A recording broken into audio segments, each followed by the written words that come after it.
Eyes of the Wise, Volume 4. In Focus with Mahavan. In attempting to distinguish we heads of the food chain from other creatures, Greek philosopher Aristotle declared, man is the rational animal.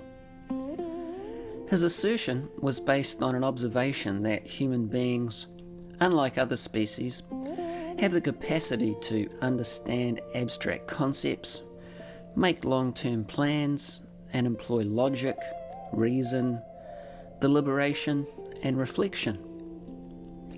He saw that while we share biological and instinctual traits with our furry, feathered, and scaly friends, our defining characteristic, what makes us human, is our ability to think and act with logic and reason.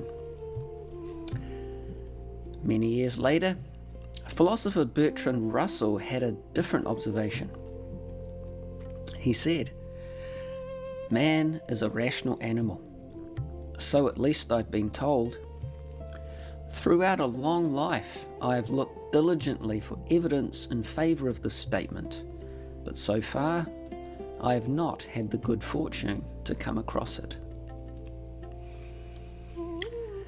Many thinkers sharing Russell's vision have argued that humans are more like rationalizing animals than rational ones, using their reasoning power to justify irrational desires rather than make better decisions and do the right thing.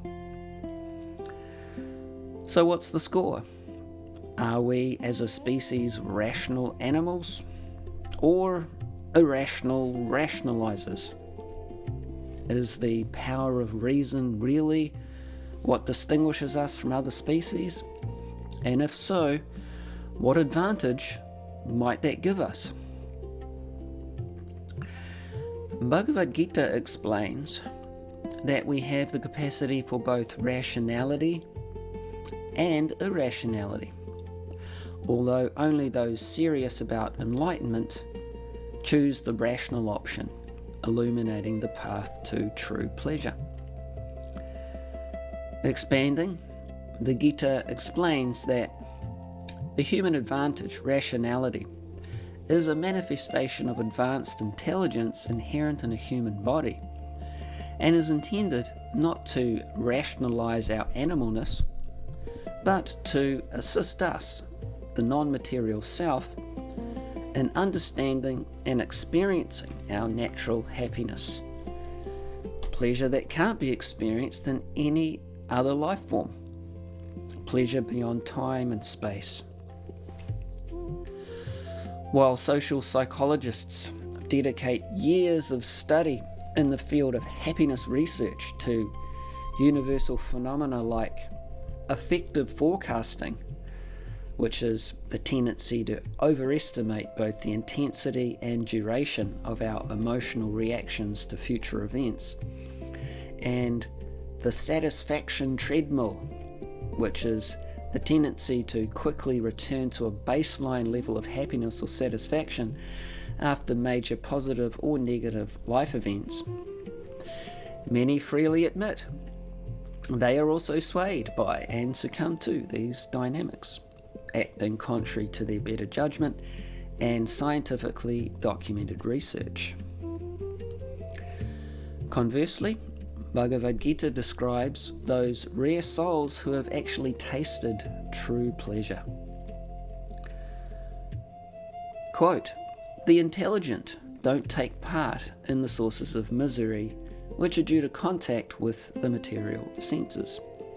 Because such pleasures have a beginning and an end, the wise know better than to entertain them. Bhagavad Gita 5:22. Krishna is highlighting here what should be obvious, but isn't unless we have knowledge beyond matter. The same things that fill us with joy also bring us distress. Why? Because they have a beginning and an end. We may get a buzz from a new acquisition, a new travel destination, a new relationship and the like. But the buzz fades and we're left disappointed, often blaming the thing or person we originally were attracted to for the flat tire. But the penny doesn't drop. Although always achieving the same result, disappointment, we continue to try to find lasting happiness through mediums of impermanence, temporary bodies in a temporary world. Hence, in the academic field of history, there is a common saying: the only thing people learn from studying history is that no one learns from studying history. Now, if there was a way out of this puzzle, a way to happiness beyond starts, stops, flat tires and train wrecks, where would we start to look for it? Srimad Bhagavatam, the graduate study to Bhakti science, gives us this hint. Quote, "Please be aware that, as a human being, the greatest mistake you can make is to consider something more important than your own self-realization." Srimad Bhagavatam 4:22-32. Hare Krishna.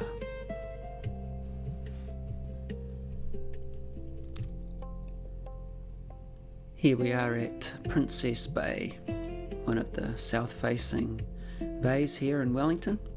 We had a nice day out there recently, and wouldn't want to be out there today though. Apparently there's some record-breaking swells predicted around this time. This is about noon, and apparently the swells are going to be up to 10 metres, so the residents of the south-facing bays like Princess Bay have been asked to evacuate by 9 a.m. this morning.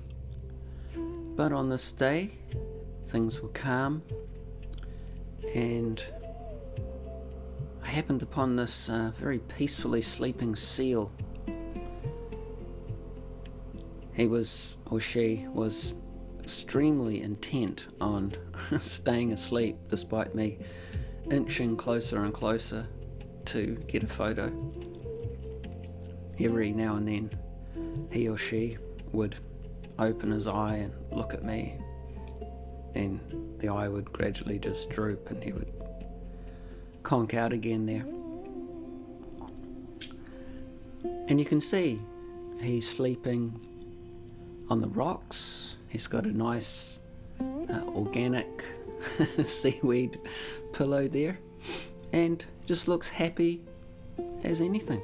Actually, I was quite jealous at how peacefully he was sleeping, because I've had trouble sleeping for decades, and it's such a struggle for me and so many people. I just saw a statistic yesterday that 49% of New Zealanders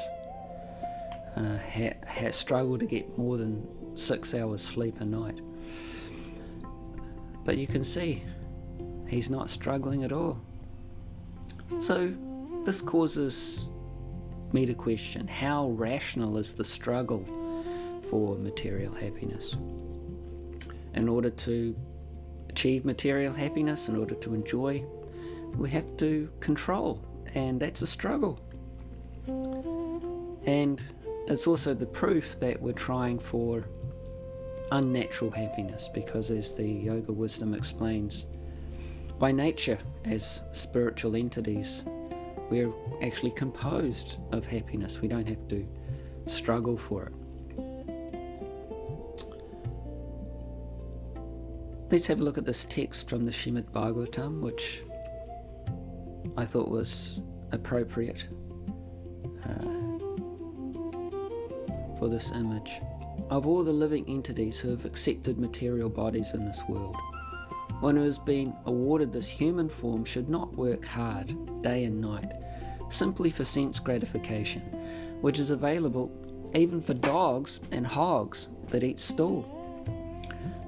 One should engage in penance and austerity to attain the divine position of devotional service.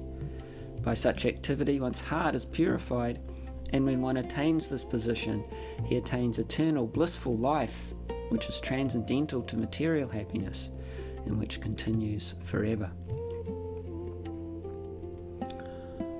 So as we can see, this seal is not struggling to achieve the same things that human beings like myself have to struggle to get, and are generally not even successful.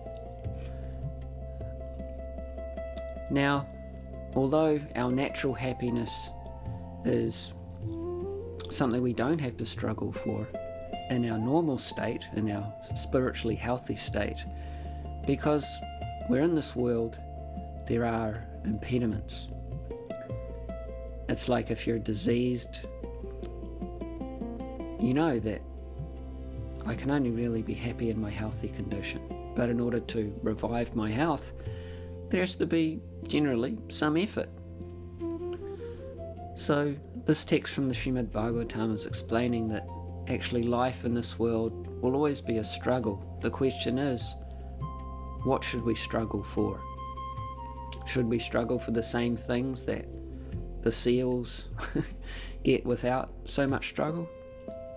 Or should we put in some effort to cure ourselves of the material disease, and then in our spiritually healthy condition experience our natural happiness, which is eternal and transcendental to material happiness and which continues forever.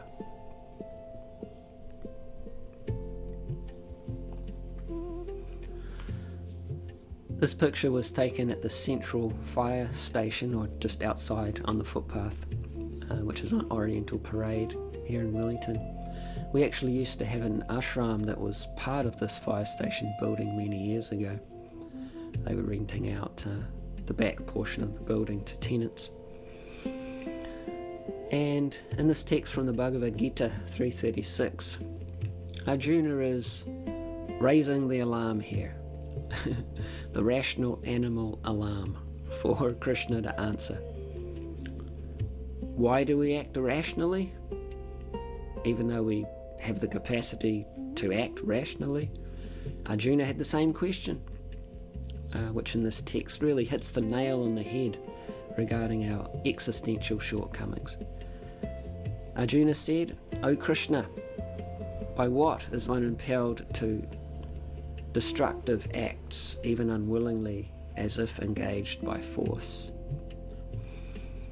In his purport, Srila Prabhupada explains, a living entity, as part and parcel of the Supreme, is originally spiritual, pure, and free from all material contaminations. Therefore, by nature, he is not subject to the sins of the material world.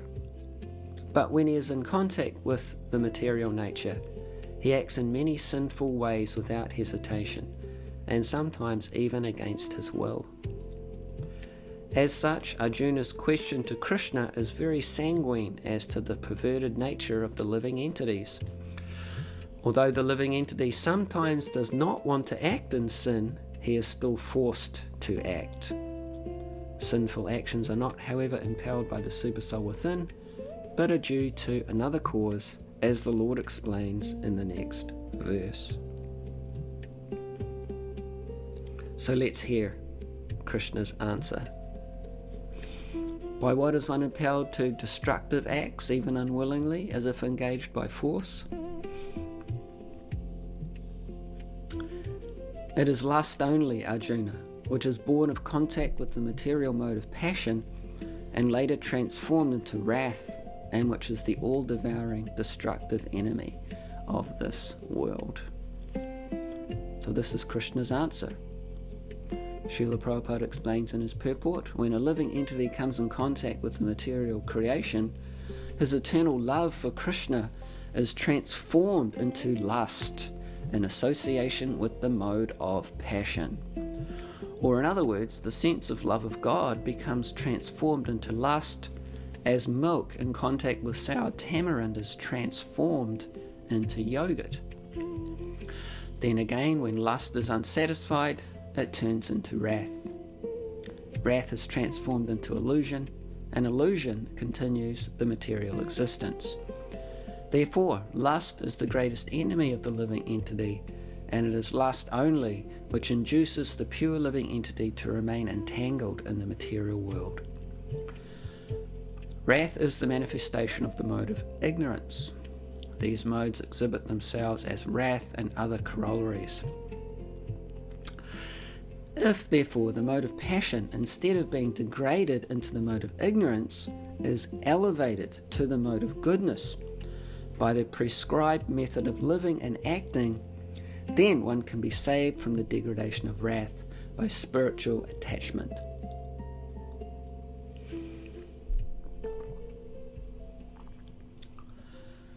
So when we're in contact with the material nature, specifically the mode of passion, then we're basically forced to act irrationally, although we do have the capacity for higher action. So Krishna says this is the all-devouring, destructive enemy of the world. This is why the world is the way it is. We act irrationally under the influence of the mode of passion, and then we become frustrated and angry that our desires are not fulfilled. And that's the story of this world. But, as Srila Prabhupada explains in his purport, we can choose to elevate ourselves to the mode of goodness by the prescribed method of living and acting.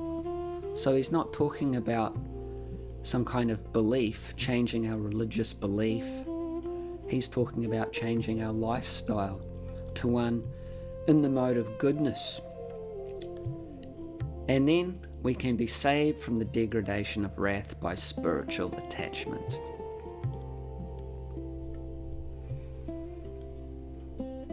So Krishna's raising the alarm here. He's pushing that fire alarm button, that fire alarm knob, and saying if you want to get out of this very difficult situation of acting irrationally even though you know better, then you cultivate practically the mode of goodness as a lifestyle.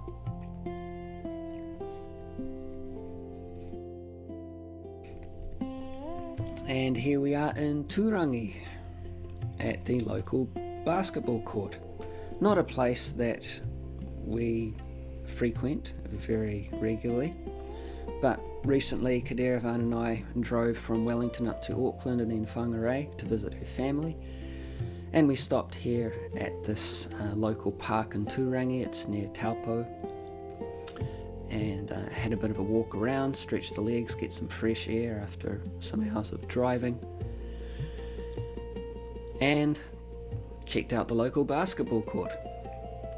And I was interested with this net here on the ring.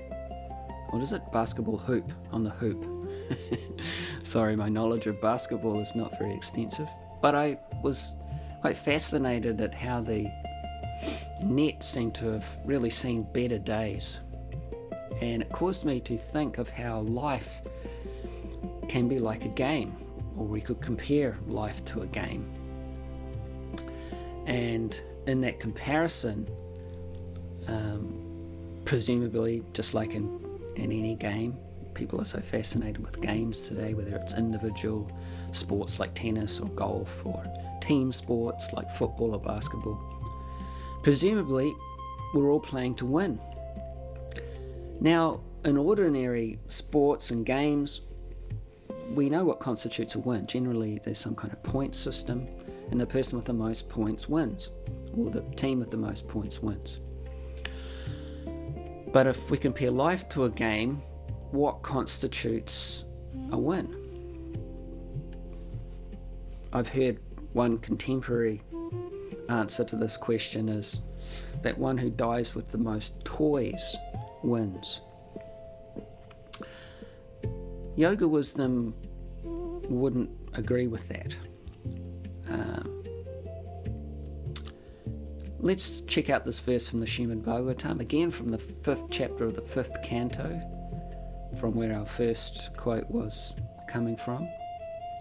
This is the 5th text. As long as one does not inquire into the spiritual values of life, one is defeated and subjected to miseries arising from ignorance. So here we're getting a definition of what it means to lose the game of life, or to be losing. It means to be subjected to miseries. The more miserable we are, the more we're losing the game of life, because conversely, that implies that to win the game of life means that we're happy. The happier we are, the more we're scoring, the more we're winning.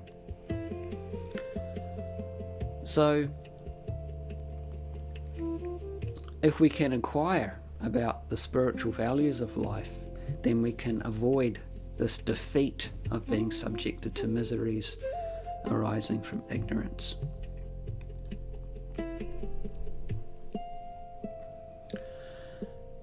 This is another basketball court, a little closer to home. This is just down the road from our flat here on Willis Street.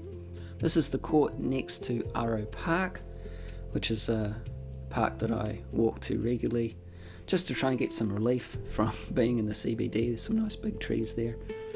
A small park, but it's refreshing to go there and get some nature vibes. And I usually walk through this little alleyway between the city and the park to get to the park, and on the other side of the alley is this very colourful basketball court.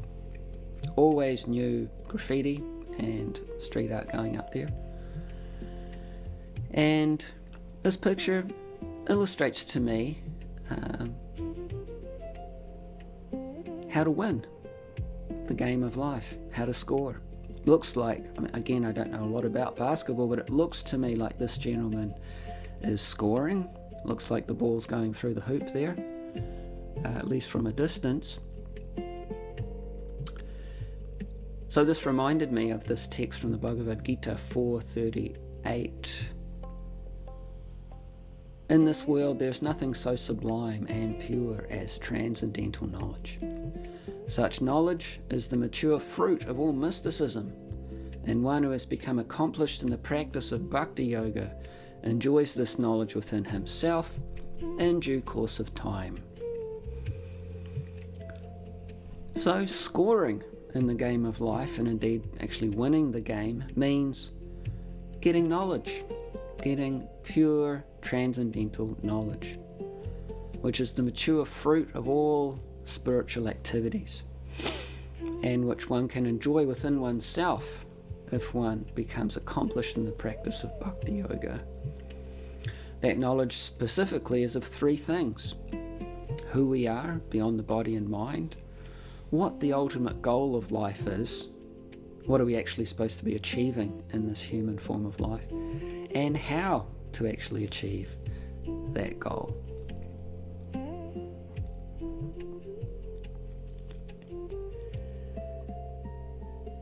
Here we are at the Wellington waterfront.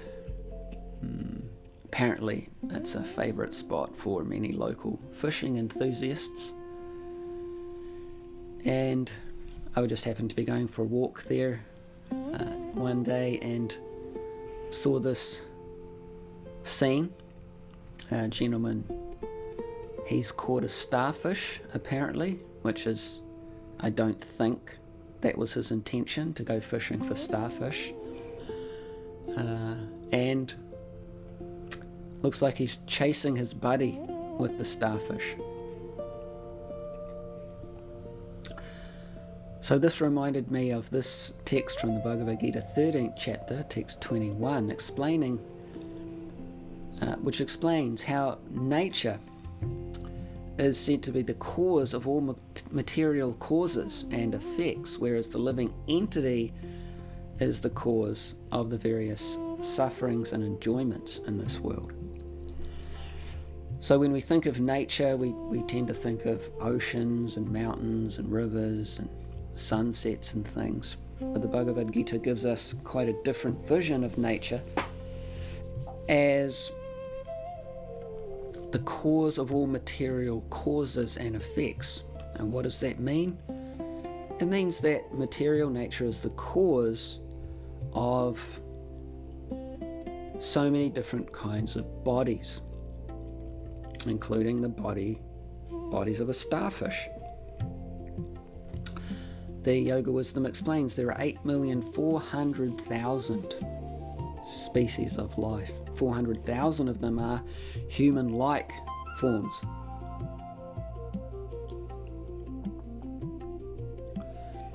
So nature gives us the body, maybe even that of a starfish, and we get the reactions for what we do in the body, although not in the body of a starfish, only in a human body, because only human animals are rational animals, or only human beings have the capacity for rationality, the capacity to make conscious decisions, and are therefore held accountable for those decisions by the law of karma.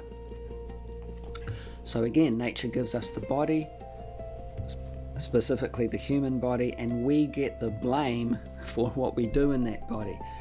Therefore, nature is said to be the cause of all material causes and effects, or all material bodies, and the living entity, that's us, specifically in the human form, is the cause of the various sufferings and enjoyments in this world. So by the law of karma, we are awarded certain amounts of happiness and distress according to the decisions that we make in this human form of life.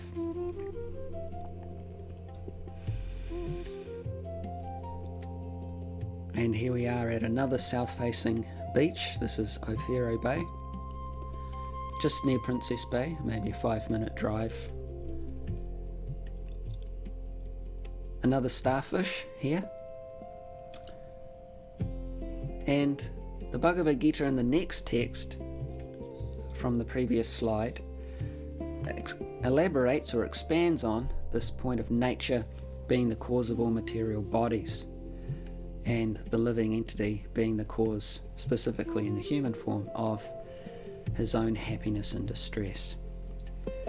It says that the living entity in material nature thus follows the ways of life, enjoying the three modes of nature. This is due to his association with that material nature. Thus he meets with good and evil among various species. So what does it mean to be in material nature and following the ways of life? As the text says, it means trying to enjoy the three modes of nature, which basically means trying to enjoy the particular body that we happen to be in, even the body of a starfish. Basically, life without spiritual knowledge means trying to enjoy eating, sleeping. Remember the first slide we looked at Princess Bay of the seal. I don't know if you noticed his smile there while he was sleeping. Mating and defending. This is what it means to follow the ways of life, enjoying the three modes of nature. What we're trying to enjoy in different bodies is a product of material nature, which gives us material varieties of these kinds of things, different types of eating, different types of sleeping, different types of mating, and different types of defending. But the catch is that although these varieties of eating, sleeping, mating, and defending, according to the varieties of bodies, appear to be different, the flavor or the actual taste or the experience of them is the same, regardless of what body we happen to be in. It's not that in the human body you're eating, sleeping, mating, and defending is any more satisfying than in the body of a starfish. So Krishna says in this text, this is due to his association with that material nature. So in other words, material nature pushes us, as we're hearing in the text from the 3rd chapter of the Gita regarding the fire alarm that Arjuna and Krishna were sounding. Material nature, and because of our association with that nature, pushes us to try to enjoy in these kinds of ways, pushes us to struggle for eating, sleeping, mating and defending. And that struggle is not only a struggle, it's not only stressful and full of anxiety, but it also has its reactions, as we were discussing in the previous slide. And those reactions, those karmic reactions, produce for us another body in the next life.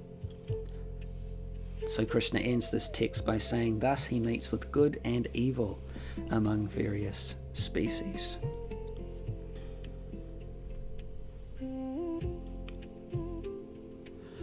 This is a tunnel which connects Lambton Quay, so it's a major shopping street near the Beehive, to a car park building. And if you go there around 5 o'clock in the evening, you'll see many people using this tunnel to get from work to their car. And we see this man here looking really worn out and drained, probably from a long day's work, or he could be a shift worker, he could actually be going to work. In any case, doesn't look particularly enlivened. And this scene reminded me of this text from the Srimad Bhagavatam's 1st canto, 2nd chapter, text 8. The occupational activities one performs are only so much useless labour if they do not provoke attraction for the message of the personality of Godhead. So again, the struggle for material happiness. The struggle is real, as the saying goes. And in the human form, unlike animal forms, and particularly in a consumer society, we have to work very hard to shape ourselves, shape our situation, shape our environment, shape others, to just try and get some kind of pleasure, which is very fleeting and ultimately doesn't satisfy the heart. And ironically, we work so hard for this happiness which actually has the same flavour as the happiness that animals get without such hard work. So the Srimad Bhagavatam here is urging us to understand what our real career is as human beings. Yes, we have a temporary occupation, but what is the ultimate purpose of that occupation? If we can use that occupation to provoke attraction for our supreme occupation, our ultimate career of reviving our love for the Supreme, then that occupation becomes enlivening. Otherwise, it's only so much useless labour.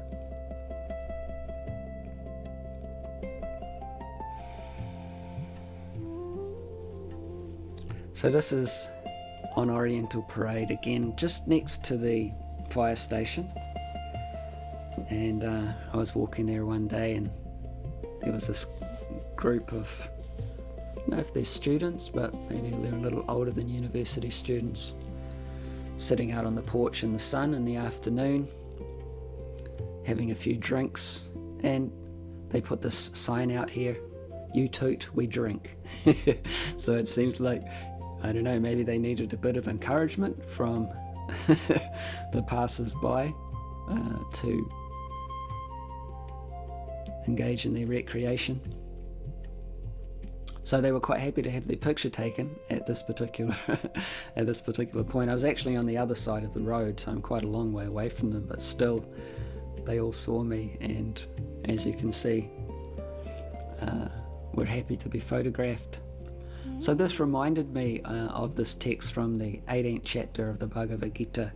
In the 18th chapter, Krishna goes into a lot of detail actually about these three modes of nature, or three qualities of nature, and how so many, in fact everything that we experience in this world is divided into these three categories: goodness, passion, and ignorance.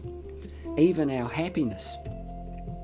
So in this text, Krishna says, this is text 36 of the 18th chapter, "O Arjuna, now please hear from me about the three kinds of happiness by which the conditioned soul enjoys, and by which he sometimes comes to the end of all distress."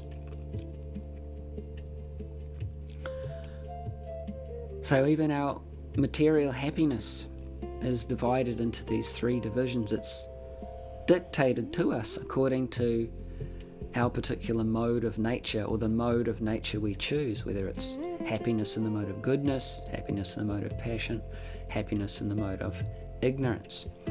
And what we get from this text is that all three kinds of happiness by which the conditioned soul enjoys have some kind of distress involved.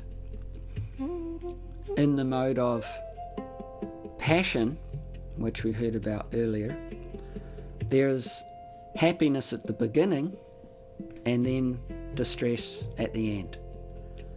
Perhaps this is the case for these people. Maybe you've had that experience. You took some intoxication and became very happy for a short time.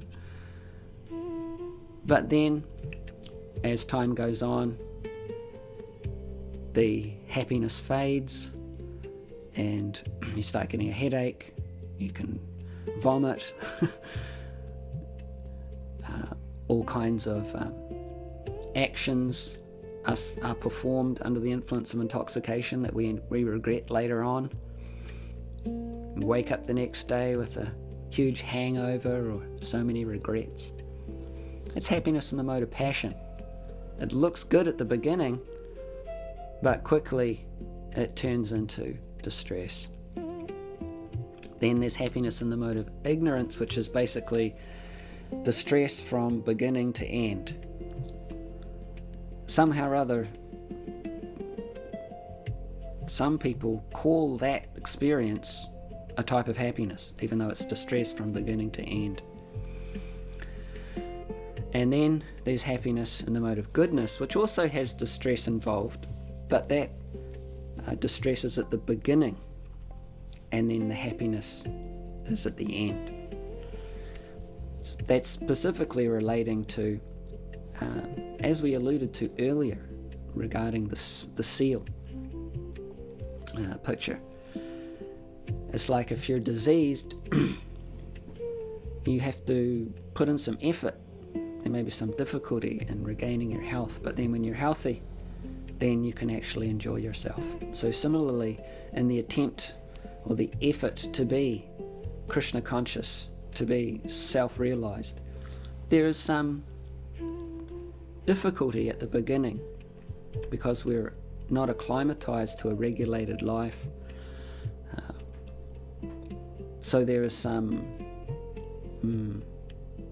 tension when it comes to learning how to control the mind and the senses and focusing the mind on the self. But when one comes to that position of conquering one's mind and senses and can actually concentrate on the Supreme, then one tastes real nectar and enjoys life. So by experiencing these three kinds of material happiness, occasionally, as Krishna says here, sometimes one comes to the end of all distress. In other words, sometimes very occasionally, someone may actually realize that all these kinds of happiness have distress involved. I don't want any distress, I just want the happiness. So where is that happiness without any kind of distress?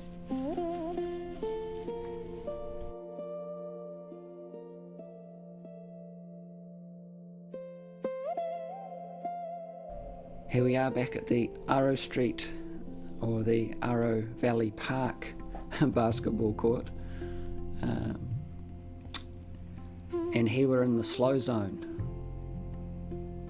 I think this signage here is meant to ask cyclists and skateboarders, e-scooter riders to take it easy at this particular junction, because this is a narrow walkway here to the park with many pedestrians and cyclists trying to squeeze through this narrow opening here, particularly when work finishes, so it can get a bit chaotic and a bit dangerous for people. And this particular shot reminds me of how a truly wise person, or a jnani, it's called in the Bhagavad Gita, understands that in material life all types of happiness lead to distress. And I'm just doing the same thing again and again and again, trying to enjoy eating, sleeping, mating and defending in many different ways apparently, but I'm just getting the same result. It's like I'm just chewing the chewed, trying to get some different kind of flavor out of the same activities. The same result that I get is dissatisfaction. And therefore, I should stop that process.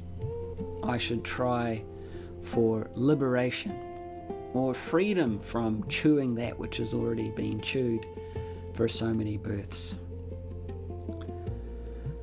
Why is this approach to spiritual life the slow zone?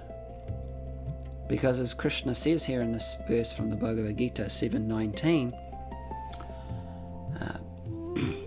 after many births and deaths of this impersonal approach, such a soul may realize that Krishna is the source of all and come to bhakti.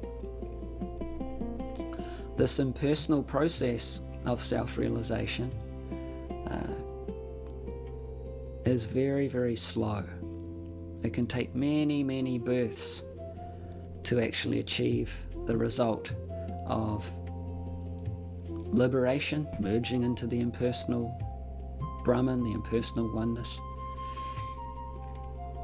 But if one is fortunate, then such a jnani, or a wise person, comes in contact with a bhakti yogi, and in that association begins to understand that Krishna is Sarva Karana Karanam, the cause of all causes. So, Krishna says, Samahatma Sudurlabha, such a great soul is very rare.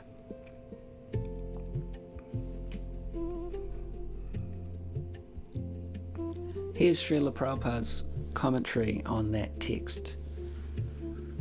He says, the living entity, while executing devotional service or transcendental rituals after many, many births, may actually become situated in transcendental pure knowledge that the Supreme Personality of Godhead is the ultimate goal of spiritual realization. In the beginning of spiritual realization, while one is trying to give up one's attachment to materialism, there is some leaning towards impersonalism.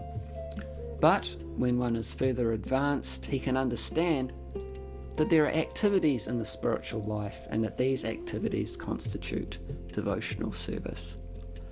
Realizing this, he becomes attached to the Supreme Personality of Godhead and surrenders to him. At such a time, one can understand that Lord Sri Krishna's mercy is everything, that he is the cause of all causes, and that this material manifestation is not independent from him. He realizes the material world to be a perverted reflection of spiritual variegatedness, and realizes that in everything there is a relationship with the Supreme Lord Krishna.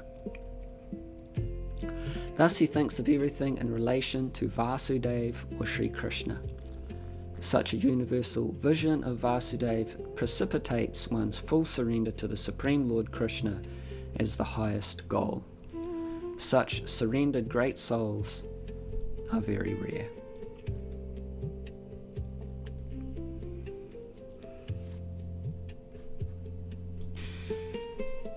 This is one of my favourite pictures from my trip to Vrindavan in India in 2019. It was taken from a speeding rickshaw on the way to Loy Bazaar, which is a big market there. And I just love the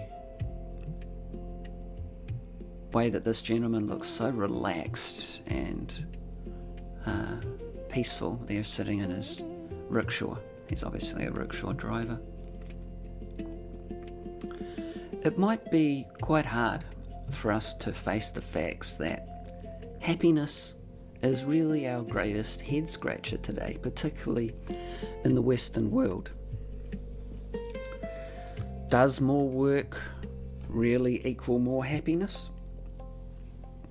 The Western concept is, yes, it's all up to you. So work harder and you'll get more and you'll enjoy more. Now, this text that we've quoted here from Prahlad Maharaj gives us a very different perspective. This is from the 7th canto of Srimad Bhagavatam, 7.6.3, in which Prahlad Maharaj, the 5-year-old bhakti yogi, says that the happiness perceived with reference to the sense objects by contact with the body can be obtained in any form of life according to one's past material activities. Such happiness is automatically obtained without endeavour, just as we obtain distress. This is a revolutionary text here with some concepts that are really quite mind-boggling for the average, particularly the average Westerner. Basically, what he's saying here is that more work doesn't equal more money or more happiness, because our karma from our previous life determines those things. Our karma is the source of our prosperity in this life. And it is what it is, and we can't change that through any material means. It's not that if we work harder we get more. And this approach to life, which was more or less the basis of traditional yoga culture, made life sane and spiritually progressive. Unlike the chaotic musical chairs version of life today. The musical chairs approach to happiness is, I'm sure you've played the game musical chairs before. So when the music stops, you've got to get your chair. So the musical chair's approach to happiness is that you only get one body, one life, one opportunity. So you've got to struggle and strain and strive to get as much happiness as possible before the music stops, before you die. But actually, as explained here by Prahlad Maharaj, just as nobody endeavours for distress, but still it comes, similarly, by our karma, our predestined happiness will also come. And therefore, why struggle so hard for something that's going to come anyway?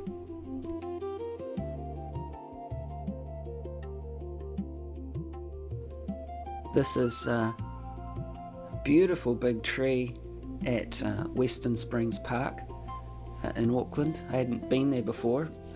As I said, we recently visited Auckland, and this is the first time I'd gone to Western Springs Park. These beautiful big trees. Auckland has many large, beautiful parks, unlike Wellington, which is one of the things I really love about Auckland, though the traffic is much worse than Wellington, but they have these beautiful parks. They're so refreshing to walk in. So water the tree at the root. This is the statement of Srimad Bhagavatam 4:31-14. See these beautiful big roots here on this tree. So the natural way for the leaf or the branch to be happy is through the root, not independently. When we put water on the root of a tree, all the branches blossom. And similarly, in Bhakti Yoga, we're actually watering the root of existence. And then we and all the other leaves and branches are satisfied by our tiny efforts. Otherwise, we can't actually even satisfy ourselves. Just like a branch or a leaf can't satisfy itself separate from the whole tree. What to speak of anyone else.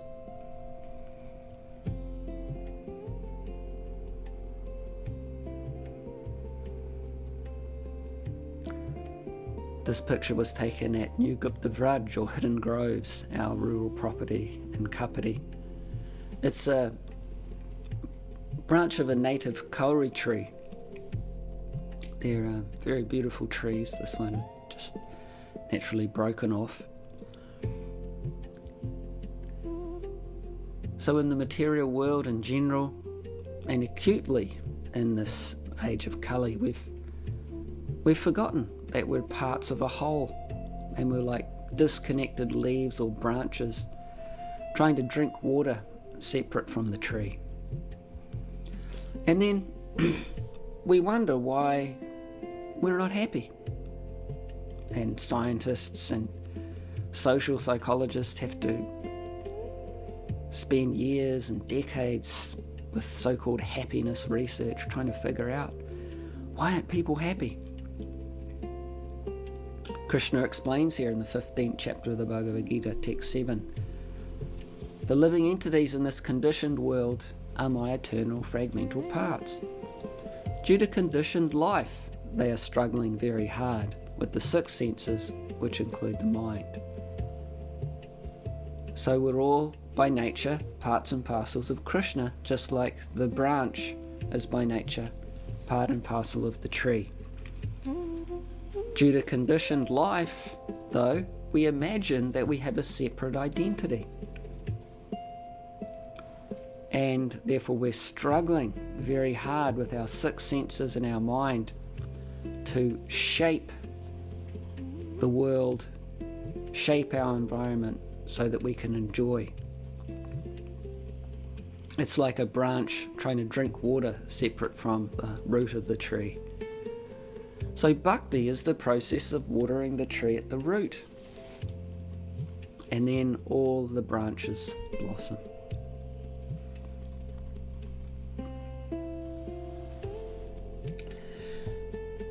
Now this is Foxton Beach on the Kapiti coast, which is a west-facing beach. Apparently these beaches are good for kite surfing. I'm not a kite surfer, so I don't know, but I have seen the times I've visited these west-facing beaches in Kapiti, many kite surfers. And this particular picture reminds me of how life can be compared to an attempt to sail the ocean of happiness and distress, the ocean of material existence. Happiness and distress, they're like waves in that ocean. And of course, we want the happiness waves and not the distress waves. That's our struggle. How to make the ocean produce the waves of happiness, and how to avoid the waves of distress. And the Bhagavad Gita explains that the ocean of material existence, the ocean of becoming and unbecoming, is composed of three qualities. We've been referring to that in this edition: goodness, passion, and ignorance. Now, goodness means, like in this picture, the sea is calm. Passion means the sea is choppy and unpredictable. And ignorance means you sink. So if we want a calm sea, or as calm as can be expected in this world, we need to practically arrange a lifestyle in the mode of goodness. That means, as Krishna explains here in this text from the 14th chapter of the Bhagavad Gita, text number 11, the manifestation of the mode of goodness can be experienced when all the gates of the body are illuminated by knowledge. In other words, when we know how to live. The gates of the body are the various holes in the body. 2 eyes, 2 ears, 2 nostrils, mouth, genitals, rectum. So things go in the gates and things go out of the gates. A gate lets things in and also lets things out. So when we know exactly what we should see and what we shouldn't see, what we should hear and what we shouldn't hear, etc. When all of the gates of the body are illuminated by knowledge, then we can experience the manifestation of the mode of goodness, and then the sea of material existence will be as calm as it can be. And then we can actually focus on our spiritual life. Srila Prabhupada explains in his purport to this verse, there are 9 gates in the body: 2 eyes, 2 ears, 2 nostrils, the mouth, the genitals, and the anus. When every gate is illuminated by the symptoms of goodness, it should be understood that one has developed the mode of goodness. In the mode of goodness, one can see things in the right position. One can hear things in the right position. One can taste things in the right position. One becomes cleansed inside and outside. In every gate there is development of the symptoms of happiness, and that is the position of goodness.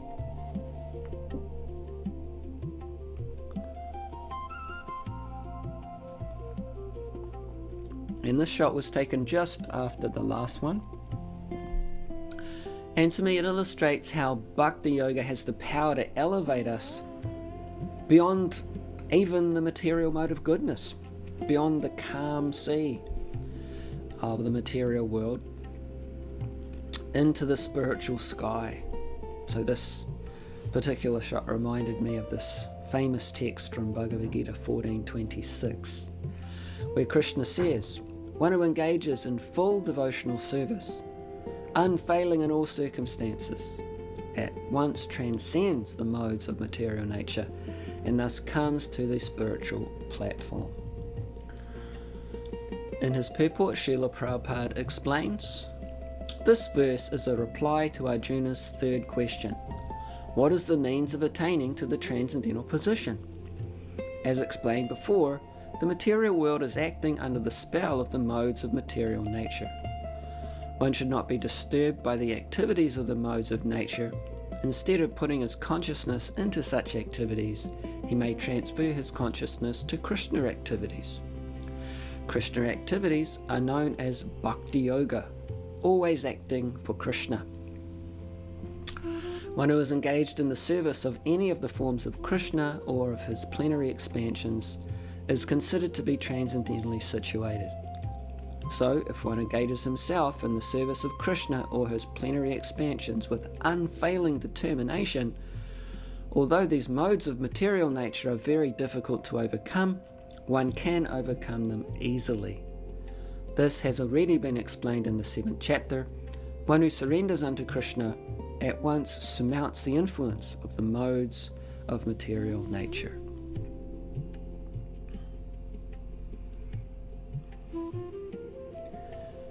And we come back to the start, back to our cover shot. This is yet another south-facing bay here in Wellington. This is Lyell Bay. And this photograph was the inspiration for our theme in this 4th volume of Eyes of the Wise, Man is the Rational Animal. As we were discussing in our In Focus section, Are we or aren't we? Some think we are rational animals, some think we aren't rational animals, and we were discussing how Krishna explains that we have the capacity for both rationality and irrationality, although only the most fortunate, those who come in touch with transcendental knowledge, choose the rational option, which opens for them the door to real happiness. How do we become truly rational? How do we take advantage of our full human potential? By making self-realization, in other words, asking and answering the big questions, our number one priority.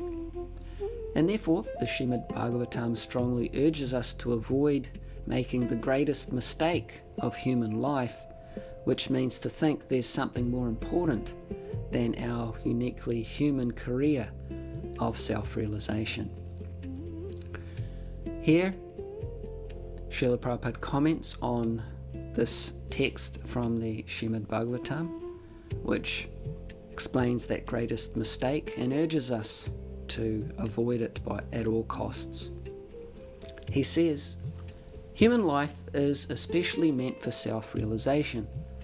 Self refers to the super self and the individual self, the Supreme Personality of Godhead and the living entity. When, however, one becomes more interested in the body and bodily sense gratification, he creates for himself obstructions on the path of self-realization. By the influence of Maya, one becomes more interested in sense gratification, which is prohibited in this world for those interested in self-realization.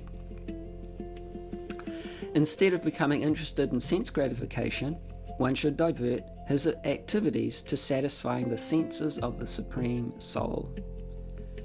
Anything performed contrary to this principle is certainly against one's self-interest. Srila Prabhupada Ki Jai.